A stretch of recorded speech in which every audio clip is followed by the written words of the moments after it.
Resaka an'izay ihany isika dia resaka ny mahakasika ny fampianarana nahazo lycée ny ao amin'ny sekoly CDR ao amin'ny FGKM Amboniloha ao notokanana androany moa izany sekoly izany nampiarahan'izy ireo ihany koa tamin'ny faha-efatra amby enimpolo taona nisiany ny sekoly. Efatra amby enimpolo taona lasa izay dia nosokafana ny sekoly CDR ao amin'ny FGKM Amboniloha izay nentina indrindra nampiana ireo ray aman-dreny sahirana ao amin'ny fiangonana ka tsy mahita sekoly entina ampianarana ny zanany. Nandritra izay fotoana izay dia hatramin'ny kilasy 3e ihany no zakan'ny sekoly. Noho ny ezaka natao anefa dia tafatsangana ankehitriny ny trano vaovao ny sekoly izay natao andraisana ny lycée. Zavatra isan'ny nampiavaka anazy zany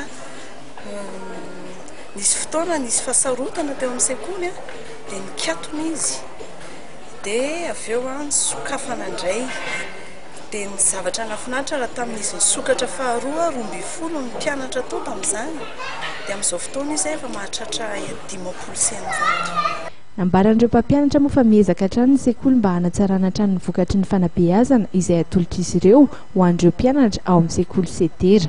Hatramin'izay aloha tsy miamboteny zay raha milaza fa vokatra azonay dia mivalopolo isan-jato eo foana ny BEPC ary 100 isan-jato foana ny CEPE.